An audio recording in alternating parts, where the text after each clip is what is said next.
ওনার ছোটবেলা থেকে শুরু করি, যেটা ওনার মুখে শুনেছি। উনি খুব ছোটবেলা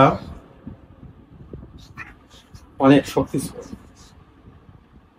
তখন কথা ভালো পরিষ্কার বলতে পারছেন না, কিছু জড়ায় জড়ায় যাচ্ছে, অথচ অনেক শক্তি লাভিত হয়েছে। একদিন ওনার বর্দা মাজা ব্যথাতে আর খেলাপতি বেরো, শেষে বলতেছে, বাড়ি আমার তো শক্তি আছে, তুমি অনেক কিছু করো, কারণ মাজা ব্যথাটা একটু সেরে দাও। শেষে একটা কুটো নিয়ে এসো, ডব রে তোমার সেরে দাও। তারপরে একটা কুটো নিয়েছে, ডব রে দেশে মাজা ব্যথা হয়ে গেছে। এইরকম কিছু ঘটনাতে 1 তারিখ বিশ্বরূপ পাগলের বাড়ি এলো ওনার পাশাপাশি বাড়ি, ওনাদের পশ্চিম পান আর বিশ্বরূপ পাগলের বাড়ি পূর্ব পান। তো ওনাদের নৌকো পদ্মায় ডুবে গেছে। এখন ওই শিশু বালককে এসে ধরছে যে, ঠাকুর নৌকো বুড়িয়ে গেছে পদ্মায়, দেখো দি কি অবস্থা, কি একটু বলে দিতে পারবে। তখন উনি একটু চিন্তা করে, সব চিন্তা করে যাও নৌকো পাওয়া, মানে পাছানার দইটা একটু জামিন আছে। শেষে ওনারা গেলেন। তারপরে নৌকা ওনরা পালন করছে।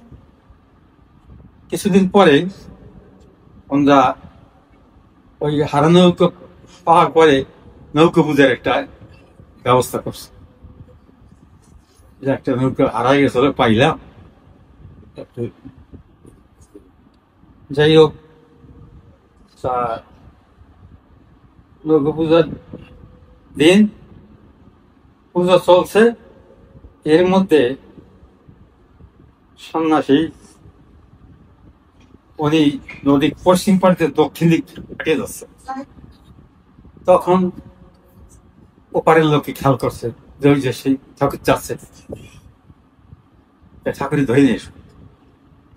তা ওনার কাছে শোনা তো, উনি বললেন যে আমাকে ধরে নিয়ে দুধ দিয়া এত নামালো, তারপরে আমার জ্বর হলো, আমি একটা বাঁচি না, এই অবস্থা। যাই হোক, সুস্থ হলো গুরু কৃপায়। পরে এই বিষয়ে বড় হওয়ার পরে মাতানিগণের কাছে জিজ্ঞাসা করছে। তারপরে ওই শক্তি টক্তি আর আর আমার নাই। শেষে আমি বড় হইয়া মাতানিগণে বললাম যে, মাস্টারমশাই, আমার তো শৈশবে বিশাল শক্তি ছিল, যা বলতো হয়ে যেত, এখন আমার সেই শক্তি কি হয়েছে? তখন উনি বললেন যে, তোমার সব শক্তিই আছে, কিন্তু এই শক্তি এইভাবে ব্যয় করা যাবে না, যার কারণে শ্রী গুরুদেব তোমার শক্তি প্রচ্ছন্ন করে রাখছে, যে তোমার এই শক্তিকে অপব্যয় না হয়। সব শক্তি তোমার আছে, কিন্তু এইভাবে শক্তি ব্যয় করা আর যাবে না। যাই হোক, তা উনি যখন মিশন স্কুলে পড়াশোনা করতেন গোপালগঞ্জ, তখন শ্রদ্ধ জগৎবন্ধুবাবুর সেজো ভাই আশুতোষ বিশ্বের, উনিও ওই ওখানে পড়তেন, একই ক্লাসে পড়াশোনা করতেন। এখন ওনার ইচ্ছা যে আমি সৃষ্টির শ্রেষ্ঠ গুরুর কাছ থেকে দীক্ষা দেব, এইটাই ইচ্ছা। তা কুল্লদানন্দ ব্রহ্মচারীর কিছু কথাবার্তা কাজ বাজ দেখে ওনার খুব মনে ভালো লাগে যে এই বোধহয় এনার আসনটা বোধহয় শ্রেষ্ঠত্ব আসন। তখন ওনার কাছ থেকে দীক্ষা নেওয়ার একটু মনে মনে হলো আর কি, ইচ্ছে পোষণ করলেন। কিন্তু কিছুদিন পরে দেখলেন যে পুরুষানন্দ ব্রহ্মচারী তানারই 2 পুত্রকে ভোলানাথ গিরির কাছ থেকে দীক্ষা দিচ্ছে। তখন আমি চিন্তা করলাম, আমার মনে খুব আশায় রাখছিল যে উনি বোধহয় শ্রেষ্ঠ, ওনার কাছ থেকে দীক্ষা নিত। উনি যখন ওনার ছেলেদের অন্যের কাছ থেকে দীক্ষা দিলেন, তখন তো আর সেই শ্রেষ্ঠত্ব আর থাকে না। তখন উনি একটু চিন্তাযুক্ত হলেন। ভাই একদিন জগৎ বন্ধু ওইখানে গেছেন ভাইয়ের কাছে, তা ওইখানে একটু আলোচনা হয়েছে ওনার ইচ্ছে শ্রেষ্ঠ গুরুর কাছ থেকে দীক্ষা দেওয়া। কিন্তু জগৎ বন্ধু উনি বলে ফেললেন যে আমার গুরু শ্রেষ্ঠ গুরু, সৃষ্টির শ্রেষ্ঠ গুরু হবে। তখন উনি বললেন, ওনার মুখে শোনা তো, উনি একটা কোট দিলেন, ওনার গুরু শ্রেষ্ঠ গুরু, আর কেউ গুরু শ্রেষ্ঠ এটা উনি বললেন। যাই হোক, তখন জগৎ বন্ধু বললেন কি যে তুমি শ্রেষ্ঠ গুরু লাভ করার জন্য স্রষ্টার কাছে ব্যাকুলভাবে প্রার্থনা করো, অবশ্যই তিনি শ্রেষ্ঠ গুরু লাভ করতে পারেন।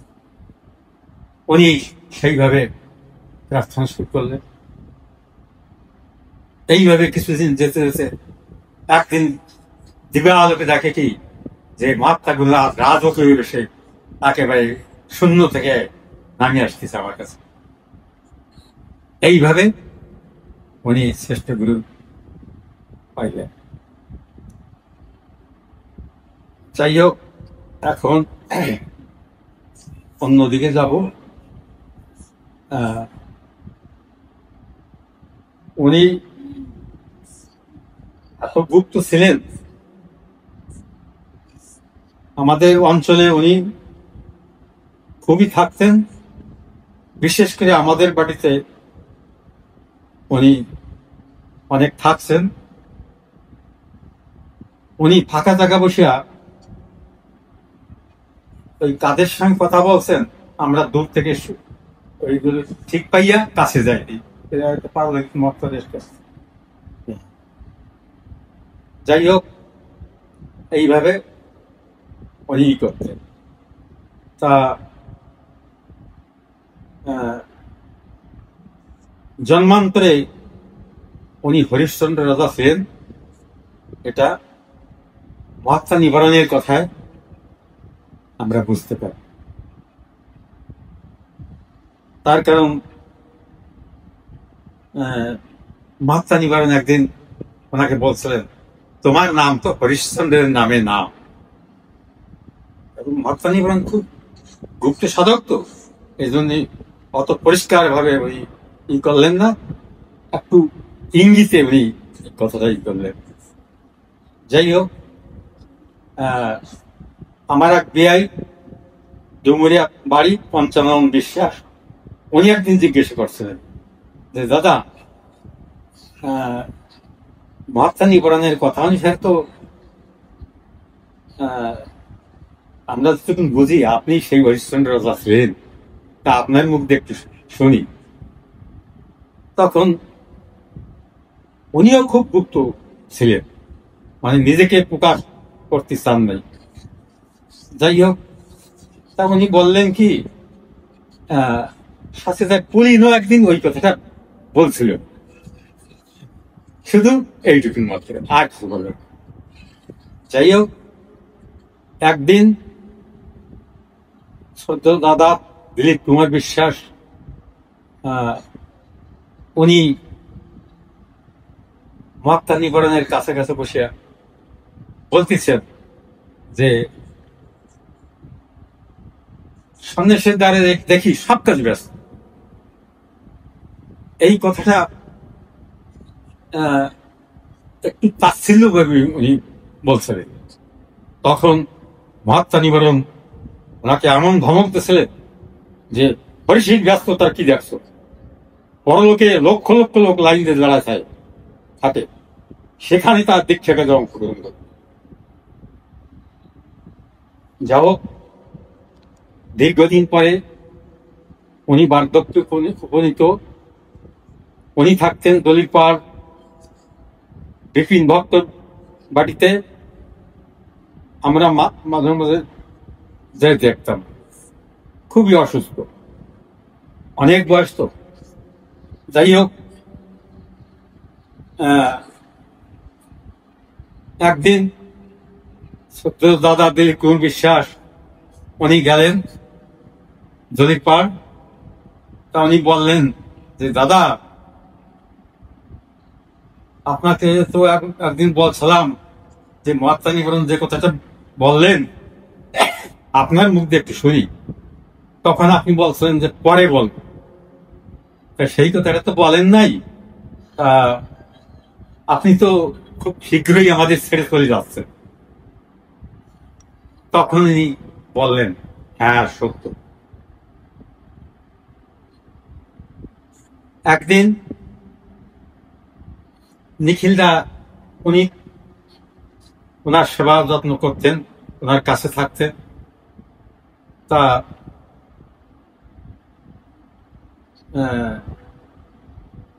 নিখিলদার ইচ্ছা যে ওনার শেষ মুহূর্তটা ওনার কাছে থাকবো, এইটা প্রাণের খুবই বাসনা। তা একদিন ওনার একটু পায়খানা চাপছে, উনি লেফটিনে গেছেন। আসে দেখেন আর নাই। তখন উনি চিন্তা করছেন যে খুব ইচ্ছে ছিল শেষ মুহূর্তটা কাছে থাকার, কিন্তু একটু ফাঁক হইয়া উনি ফাঁকি দিয়ে চলে গেলেন। কিছু পরেই আবার মড়ায় ঘোড়ায় উঠিয়া বলতেছে যে নিখিল, পরলোকে গেছিলাম, ঘুরে ঘুরে আসলাম, কোথায় থাকতে হবে জায়গাটাকে দেখিয়ে গেলাম।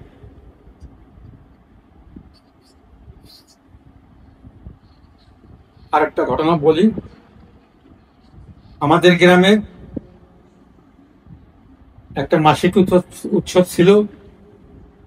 তা উনি তো গোপালগঞ্জ থাকতেন, প্রায়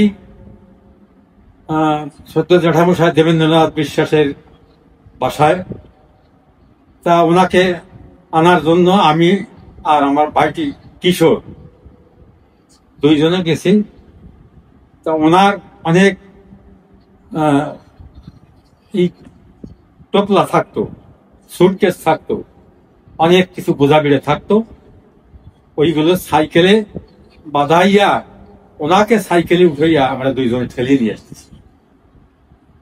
যাও, তখন আমাদের এই ধর্ম খাওয়া ঘাটে চা ছিল। তা বাড়িটি কিশোর চেষ্টা করে ওই সাইকেল কাঁধে নিতে পারলো না। এই ব্যাগগুলো আছে সাইকেলে। তা আমার তার একটু বল বেশি, আমি ওইকে পার করে দিলাম। উৎসব হলো পরের দিন, কিন্তু উৎসবের পরে উনি যাবেন সিলনা। তখন ওই আমাদের গ্রামের সদ্য জ্ঞানেন্দ্রনাথ বিশ্বাস মহোদয়ের পার্টির কাছে একটা চার ছিল। ওই চার পার হওয়ার সময় বলতেছে, কিশোর এই করো, কাঁধে নাও। তখন কিশোর বলতেছে যে আগের দিন পারলাম না, ভাইদা কাঁধে করে নিয়ে গেল, আর আজকে আমি কিভাবে নেব, আমার দ্বারা তো অসম্ভব। দেখো একটু চেষ্টা করিয়া। তা কিশোর বললো যে আমি চেষ্টা, আমার বেশি একটা চেষ্টা করা লাগলো, আর বুঝতে পারলাম না যে এতে কি ওজন টোজন আছে কিনা।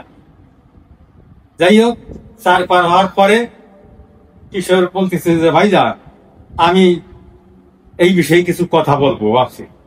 কিন্তু উনি অন্য বিষয়ে কথা বলতে বলতে আমাকে আর সেই সুযোগ দিলেন না, আর আমার কিছু বলা হলো না।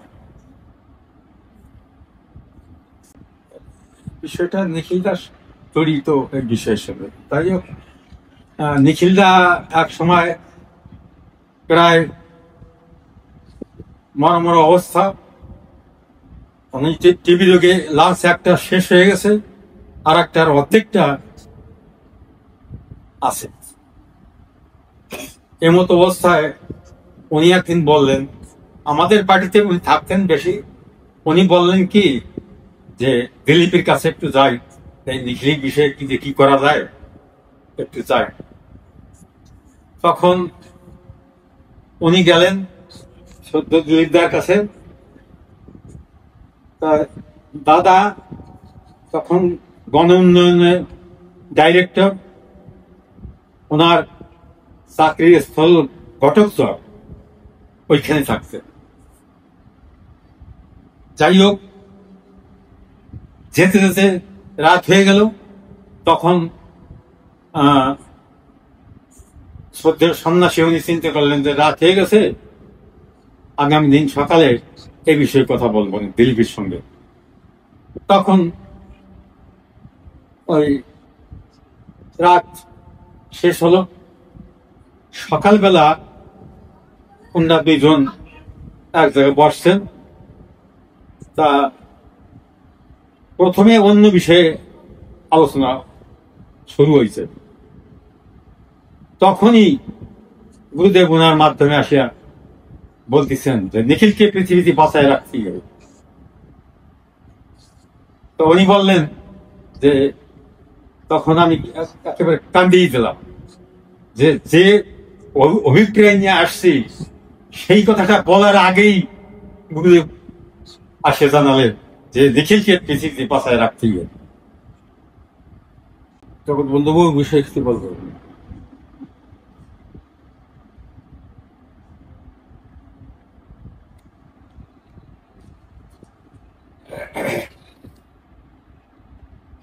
সদ্য জগৎবন্ধু বাবু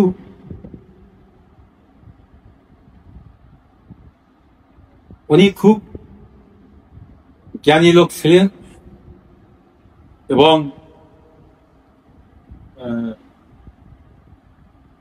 শাস্ত্রে অগাধ বোধ করতেছিল না।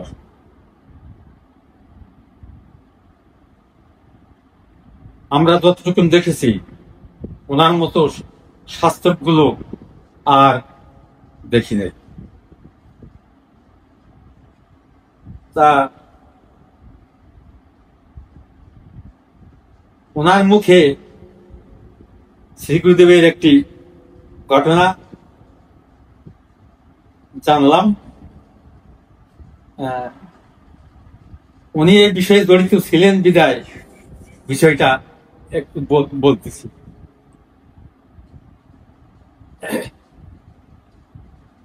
কালিয়া সেনেদের বংশে ব্রিটিশ পিরিয়ডে একটা শ্রাদ্ধের আয়োজন করছিলেন। ওই শ্রাদ্ধের নাম ছিল দান সাগর শ্রাদ্ধ। শ্রদ্ধ জগৎবন্ধু বাবু উনি একাধিকবার বলেছেন যে ভাগ্যক্রমে আমি সেদিন উপস্থিত। তখন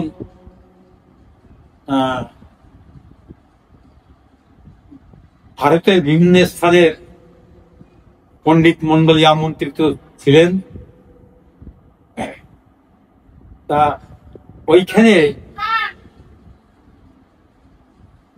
সভা আরম্ভ হওয়ার প্রারম্ভে একজন মুরব্বী লোক শ্রী গুরুদেবের হাত ধরিয়া সভাপতির আসনে বসাবেন।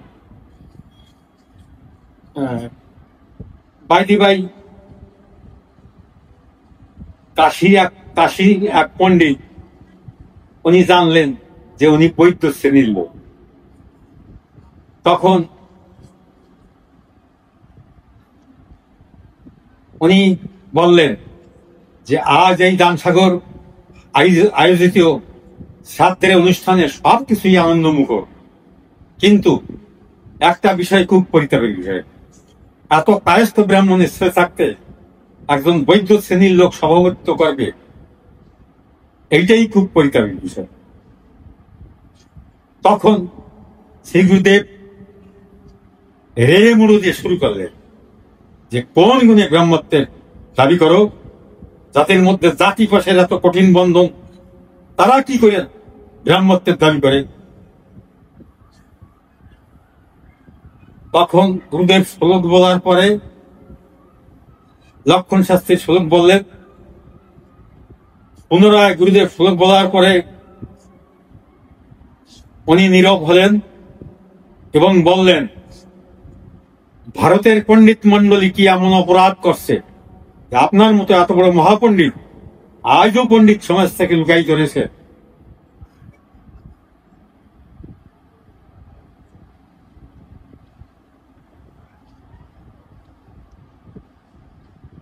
তা উনি এত শাস্ত্র জানতেন। শ্রদ্ধেয় নিশিকান্ত সরকার একদিন মহাত্মা নিবারণকে বলছিলেন যে, মাস্টারমশাই, আমরা তো সরকারি করি, আমাদের অনেক শাস্ত্র অধ্যয়ন করতে হয়, কিন্তু বরদা তো সরকারি করেন না, অথচ ওনার পেটে যে কত শাস্ত্র আমরা তার কুলকে দেওয়া পাই। তখন মহাত্মা নিবারণ বলছিলেন যে, তার কথা বলছো, তার মতো শাস্ত্রগুলো পূর্ববঙ্গে দ্বিতীয়টি নাই।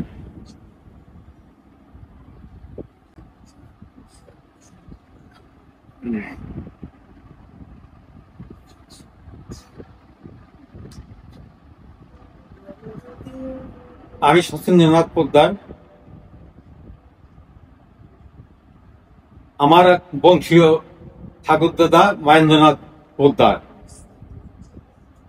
উনি আমার আর এক ঠাকুরদাদাকে দীক্ষা দেওয়ার জন্য মহাত্মা নিবারণের কাছে নিয়ে গেছেন। কিন্তু মহাত্মা নিবারণ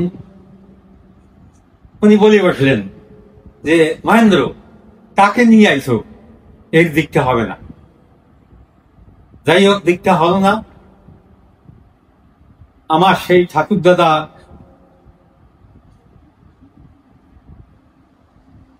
পরে দীক্ষা নিয়েছে এবং মহাত্মা নিবারণ আমার সেই ঠাকুরদাদা মহেন্দ্রনাথ পোদ্দারকে বলছিলেন, মহেন্দ্র, আজ দীনবন্ধুকে নিয়ে আসো, আজ তার দীক্ষা হবে। যাও, এইভাবে আমার ওই ঠাকুরদাদার দীক্ষা হয়েছে। আর আমার ওই ঠাকুরদাদার স্ত্রী, আমার ওই ঠাকুরমা, খুব পরিশ্রম করে একটা কাঁথা সেলাই করছিলেন। অদ্ভুত কারুকার্য খচিত কাঁথাটা যে মহাত্মা নিবারণকে দেব, একটু পরিশ্রম করে কাঁথাটা সেলাই করি। কিন্তু তখনকার যুগে এইগুলো রাখার ভালো পরিবেশ ছিল না, মাটির ভিতরে এই কাঁথাটা রাখছে। তা উনি বড় মগরা যাবেন, তখন মাটি ওই ঢাকনা খুলিয়া কাঁথা বার করছেন, দেখেন যে ইঁদুরি কাটিয়া একেবারে শেষ করে দিচ্ছে, তা নেওয়ার মতো নাই। তখন আমি কি করব, যে একেবারে খালি হাতে যাব? একটা সাধারণ কাঁথা আমি নিয়ে গেছি।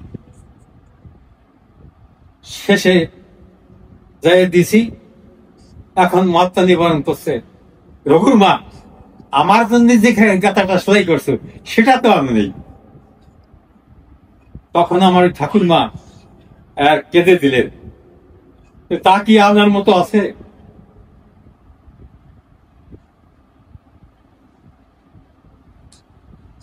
মহাত্মা নিবারণ এত গুপ্ত সাধক ছিলেন, নিজেকে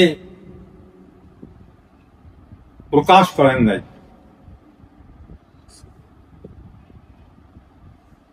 গুরুদেব বলছেন যে, আমার লেখনীর মাধ্যমে আমার কিছু মহত্ব প্রকাশিত হয়েছে, কিন্তু আমার নিবারণকে কেউ চিনল না। যা হোক, সদ্য জগৎবন্ধু বাবুর একটা ইগো ছিল যে উনি আমার থেকে 3 বছরের বড়, কিন্তু লেখাপড়ায় অনেক খাটো। উনিও গুরুদেবের দীক্ষিত, আমিও গুরুদেবের দীক্ষিত, এই ধরনের একটা ইগো ছিল। তখন মহাত্মা নিবারণ আবার ওইগুলো বেশি করতেন না। তার কারণ শ্রী গুরুদেবের এই জন্মেই শ্রদ্ধা জগৎবন্ধু ওনার ঔরের যত সন্তান ছিলেন, হয়তোবা এইসব দেখিয়া উনি স্নেহই করে যাতেন। একদিন উনি বলছেন যে জগৎবন্ধু, আজ রাতে একটু সজাগ থাকো, আমি যাবার। তখন উনি ঘুমাচ্ছেন না, পাশের বাড়ি কালী পুজো ছিল, একবার ওই বাড়িতে যান, আবার বাড়ি আসেন, এই করছেন। কিন্তু সকালটা পড়লে উনি চিন্তা করছেন যে আসলে উনি চলে আসছেন, আসবেন না। তখন রাত উজো করে ঘুম, তো অচেতন ঘুম পড়ছে। তখন মহাত্মা নিবারণ সূক্ষ্ম দেহে আসিয়া ওনার বিছানার নিচে একটা জিনিস রেখে গেছেন। এই জিনিসটা নাম আমি শুনছিলাম, কিন্তু মনে নাই। যাই হোক, উনি মাঝে মাঝে আসতেন যখন বন্ধু বাবুদের বাড়িতে। তো কিছুদিন পরে আসিয়া উনি বলছেন যে জগৎবন্ধু, একজনের জন্য অপেক্ষা করতে হলে সেইভাবে অপেক্ষা করে থাকতে হয়। তখন উনি বলছেন যে আপনি আসছিলেন, তার প্রমাণ কি?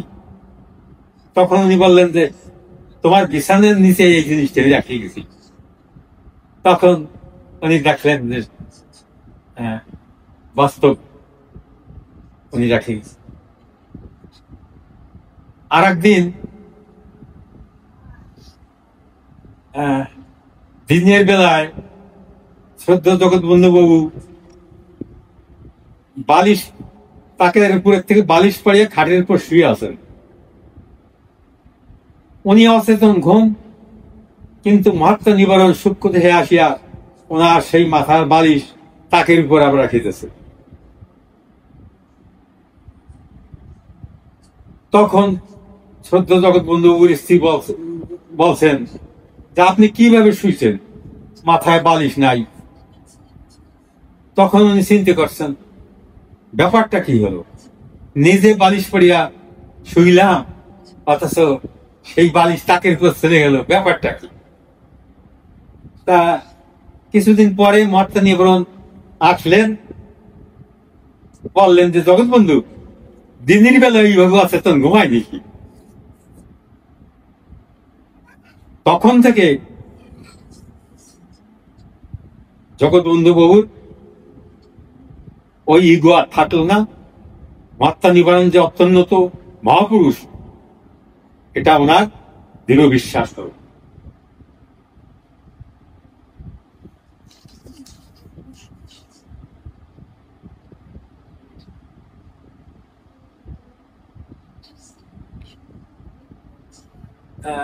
আমার একটা শোনা কথা মহাত্মা নিবারণের বিষয়ে বলবো। আমার এক গুরু ভাইয়ের কাছ থেকে এই কথাটা আমি শুনেছি। কোন একটা উৎসবে গুরু ভ্রাত আপনদের জন্য রান্না হয়ে গেছে, কিন্তু লোকের উপস্থিতি এত বেশি, তখন উৎসব পার্টির লোকে চিন্তা করছে যে লোকের যা উপস্থিতি, তাতে এই রান্নায় হবে না। তখন মহাত্মা নিবারণের কাছে গেছেন, বলছেন যে মাস্টারমশাই, রান্নার পরিমাণ তো এই, কিন্তু লোক তো বহু লোক উপস্থিত হয়েছে, এখন কি করো? তখন উনি একটু চিন্তা করিয়া বললেন বসায় দাও। তখন সকলে খেতে বসলেন। মাত্রা নিবারণ প্রত্যেকটা গলিতে একটা গলি দিলেন, কোনো কিছুই কম হলো না। কাকু সত্য ধর্মের বিষয় নিচ্ছে এগুলো খুব মানে কঠিন বিষয়। এগুলো আমাদের সীমিত জ্ঞানের দ্বারা বিচার বিশ্লেষণ করিয়া এর একটা উপায় নির্ধারণ করা অসম্ভব। তবে আমার জ্ঞান অনুসারে আমি যেটুকু বুঝি সেইভাবে কিছু কথা বলতে পারি। নিখিলটা আমাকে একদিন বলছে যে বাড়ি মহাত্মা সাই দশাই, অর্থাৎ মহাত্মা শঙ্করের গুরু, ওনার কিন্তু আবাস স্থল কিন্তু বৃহস্পতিপুর। উনি বৃহস্পতি মন্ডলের অধিবাসী মহাত্মা সাই দশাই। তা উনি একদিন আমাকে বলছেন যে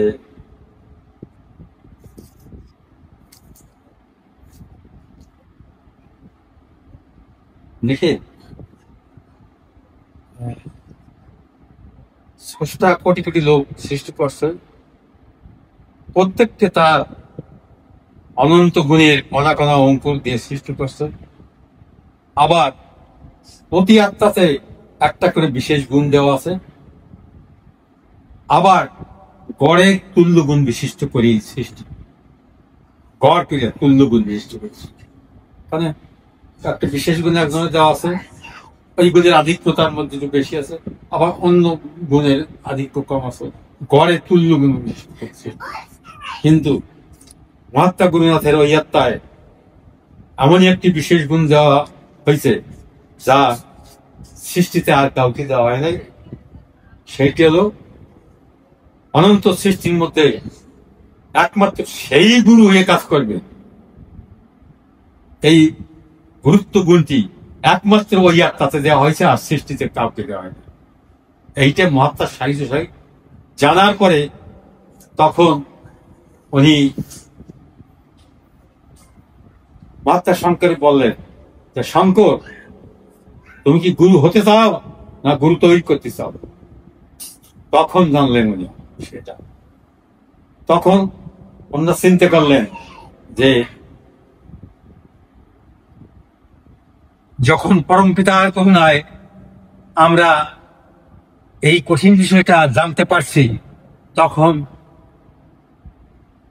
তাকেই সামনে রেখে আর সত্যধর্ম প্রচার কাজ কিভাবে চালানো যাবে এর ব্যবস্থা করার আমাদের উদ্যোগ নিতে হবে।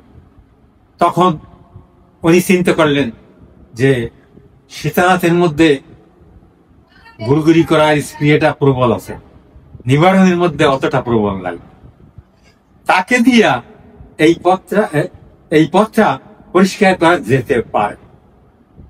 তখন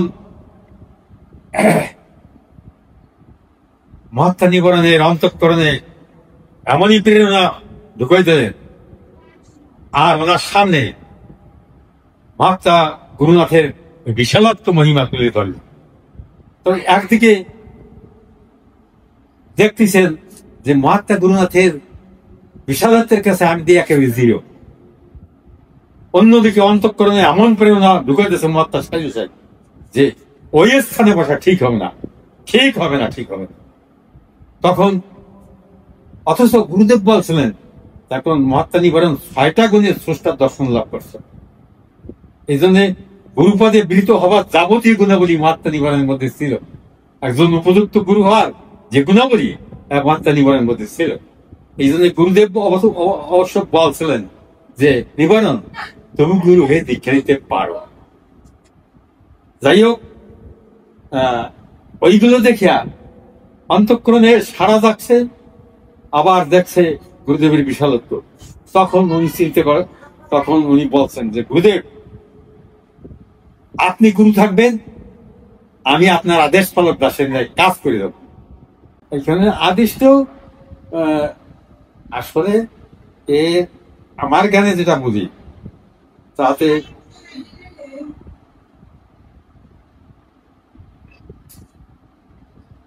মূল আদিষ্ট এইটা গুরুদেব কর্তৃক আদিষ্ট এইটা বলা যায়, কিন্তু মূল আদিষ্ট মহাত্মা গুরুনা এইটা আমার জ্ঞানের দ্বারা বুঝি।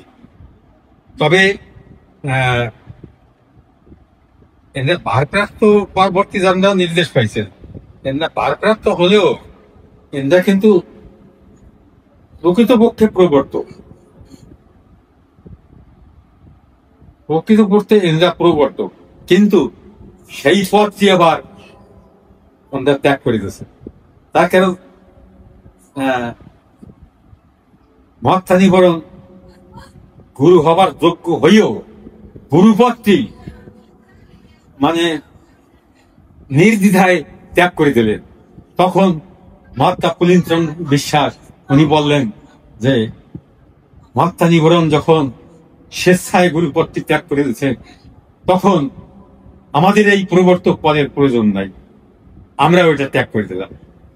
এই জন্যে ওনারা কিন্তু আসলে প্রবর্তক বলা যায় ওনাদের, কিন্তু সেটি ওনারা ত্যাগ করে দিয়েছেন। যাও পারপ্রাপ্ত সে হলো, সেটা আমরা তাই ধরে নিলাম। কিন্তু হ্যাঁ, এটা কিন্তু পরিণবাবুই করছে যে ওনারা কিন্তু মহাত্মা নিবারণের কাছ থেকে কিন্তু এই বাংলায় 3 জন, ওই বাংলায় ওই বাংলায় ওনারা এই কথাটাকে গুরুত্ব কত দিয়েছেন আমি তো বলতে পারবো না, কিন্তু এইখানে রামদান ওই দীক্ষার দায়িত্ব পাইছিলেন, তারা কিন্তু মিলিত হইয়া এই কথা হয়েছিল, তারা এটাকে ত্যাগ করতেছে। সুরেন্দ্র কুমার মহান্ত, হরিশ্চন্দ্র বিশ্বাস, প্রবীণ বিহারী বিশ্বাস, আমরা এই প্রবর্তক পথটা ত্যাগ করে দিয়েছি। মহাত্মা নিবারণ গুরুপথটা ত্যাগ করে দিল, যার অপরিসীম ত্যাগের মহিমায় আমরা জগতের শ্রেষ্ঠ গুরুকে গুরু রূপে পাইছি। আমাদের ওই প্রবর্তকের পথ নেওয়ার প্রয়োজন নেই। এখন বহু বিষয় আছে কাকু, বহু বিষয় আছে। ধর্ম জগৎ কঠিন জগৎ, পরীক্ষার জগৎ। এই জন্যে পর্যায়ক্রমে সমস্ত মহাত্মাদের যে যত বড় মহাপুরুষ, তার পরীক্ষাটা তত কঠিন। এখন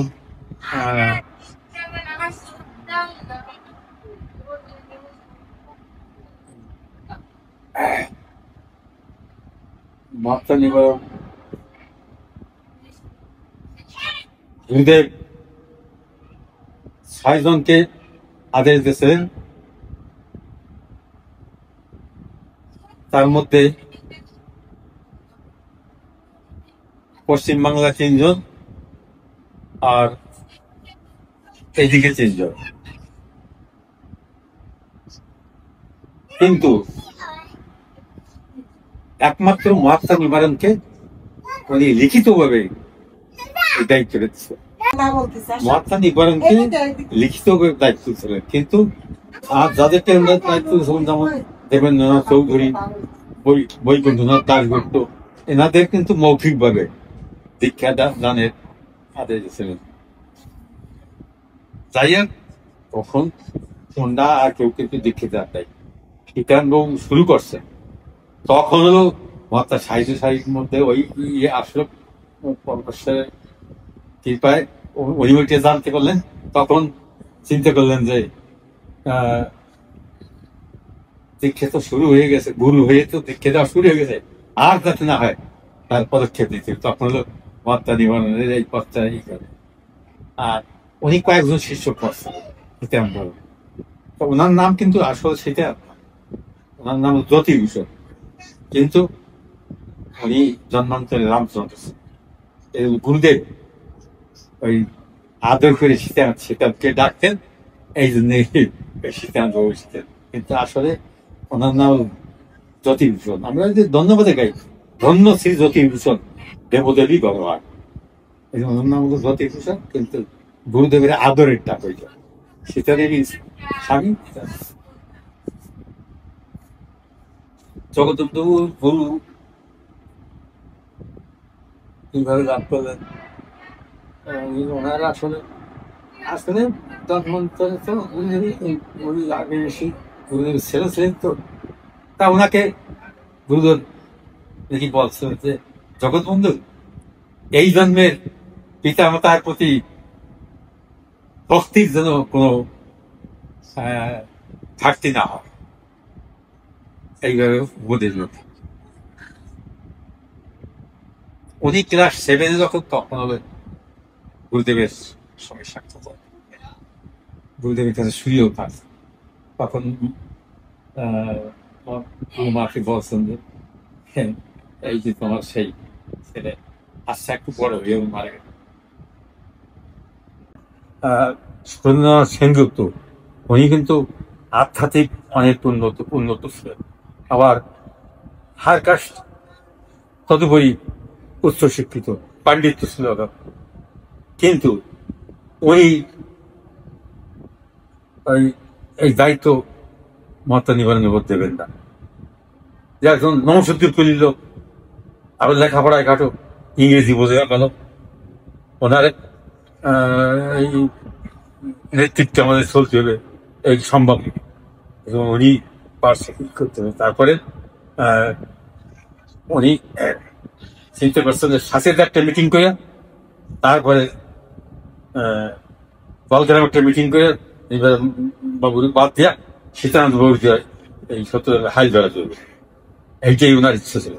হ্যাঁ, কিন্তু গুরুদেব দায়িত্ব ওনার উপর দিলেও লিখিতভাবে দায়িত্ব শুধুমাত্র মহাত্মা নিবারণের, আর মৌখিকভাবে সীতানন্দ বাবুর দায়িত্ব ছিল, বৈকুণ্ঠ বাবুর দায়িত্ব ছিল, রবীন্দ্রনাথ ওনার দায়িত্ব ছিল। যাই হোক, এখন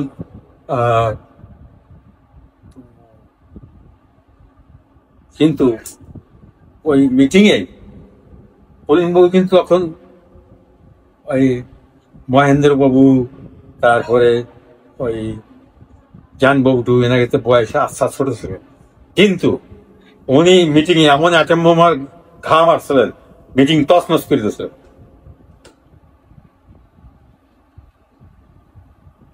তারপরে মিটিং করতে পারলেন না, আর বলগ্রামও মিটিং হলো না। তখন কলকাতা মিটিং এর আয়োজন করলে চিঠি পাঠাইছিলেন মহাত্মা নিবারণ কাছে। শেষে মহাত্মা নিবারণ গোবিন্দ পান্ডে অর্থাৎ মানস পান্ডের বাবা কাছে ছিলেন, কাছে করল চিঠি ডেট পড়ে আপনার নামে চিঠি আসছে, আমি পড়বো কেন। তখন চিঠি পড়িয়া ত্যাগ করছে যে গোবিন্দ মুসলমানের ডাক্তার। শেষে ওই পাশাপাশি গ্রাম, মুসলমান বাড়ি নাগির পাড় আর ওনার বাড়ি বড় মুখে, আর পাশাপাশি কাছাকাছি ওই 2 গ্রামের বর্ডার প্রায় বাড়ি। আমি গেছি তো ওই মুসলমান বাবুকে বাড়ি গেছি। যাই হোক, ওনার ডাকালে সেটা করছে যে মুসলমান সিটি আসছে তো ভারত থেকে, ওখানে যাওয়া দরকার, তা তুমি যাও, আমি যাবো না। শেষে উনি বললেন যে আমি ওখানে যে কি কি করব, আমার দ্বারা কোনো কাজ হবে না, আমার আধ্যাত্মিক গুণপনা নাই, পাণ্ডিত্য নাই, তাদের সব কিছু আছে। তার কারণ সুরেন্দ্রনাথ সেনগুপ্তের গুরুদেব নিজ হাতে বই কেন দেখছে, মহাত্মা সুরেন্দ্রনাথ সেনগুপ্ত মহাত্মা নামে আখ্যায়িত করছে, তার আধ্যাত্মিক শক্তি ছিল। যে মহাত্মা অর্জন না করছে তাদেরকে মহাত্মা গুরুদেব বলেননি, কিন্তু ওইভাবে এই যাই হোক, শেষে উনি বললেন না আমি যাবো না, তুমি যাও। এখন মহাত্মা নিবারণ বারে বারে বললি না যে পারা যায়। তখন উনি গেলেন, মিটিং শুরু হয়ে গেছে এবং বক্তব্য 2-1 হয়ে গেছে। শেষে একজন গুরুভাই বললেন যে পূর্ববঙ্গ থেকে এক গুরুভাই আসছে, ওনাকে একটু কথা বলার সুযোগ দাও। শেষে উনি দাঁড়ান মিটিং এর প্রারম্ভে সম্মান সূচক যে কথাগুলো সেটা বলার পরে উনি বললেন যে গুরুদেব অনেকের উপর দায়িত্ব দিয়েছেন, কিন্তু একমাত্র মহাত্মা নিবারণের উপর লিখিতভাবে দায়িত্ব অর্পণ করছেন, আর সকলকে মুখে মুখে এই দায়িত্ব দিয়েছেন। তাই এখন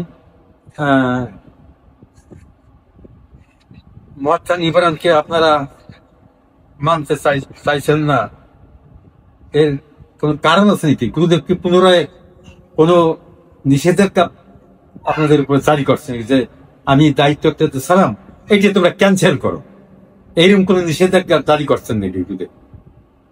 তখন আর কোন উত্তর দিতে পারে না।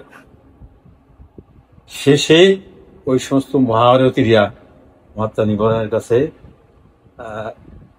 আসিয়া খুব নত হইয়া কি করছে। মহাত্মা নিবারণ তো দেখেছি তো অনেকবার, খুব ভদ্র ভাষায় কথা বলছেন, ছোট ছোট, মানে ওই মূর্তিমতি পবিত্রতা একটা কথা বলে না ভাষা, মূর্তিমতি পবিত্রতা হয়তো একটা লোককে দেখলেই মনে হয় যেন ইনি একজন মহাপুরুষ, খালি দেখলেই বোঝা যায় মূর্তিমতি, তার মুখ মানে মূর্তিতে দর্শনেই মনে হয় যেন একজন অত্যন্ত মহাপুরুষ। সেই জন্যই ওইরকম একটা আমরা ছোট তখন 13 বছর বয়সে তো মারা যায় তা ওইরকম ওনার কাপড় পাচ্ছেন এই পর্যন্ত আটকে দিয়েছে, আমারটা হাওয়াতাই থাকতো, সাদা পোশাকে পড়তেন। এখন উনি ছোট ছোট বলছেন যে তোমরা তো অনেক পাণ্ডিত্য আছে, আর আমার পাণ্ডিত্য নাই, আর নমস্কার করিল তোমরা আমার কাছে আসছে এইভাবে। কিন্তু ওনাকে তো আসলে যাকে দিয়ে যা করাবেন গুরুদেব, তার চাহিদা করে করা হয়েছে। যেমন মুসলিম বাবু গেলেন, ওনার মধ্যে ফোর্স মানে উনি বেটা মানুষের মতো ই করছিল, সেই বেটিকে লেখাপড়া তো বেশি এটা জানেন না, কিন্তু মানুষ তো বিস্মিত করে ফেলছে কথা বলে, এই জন্য ফোর্স তো গুরুদেবী দিয়ে দেন।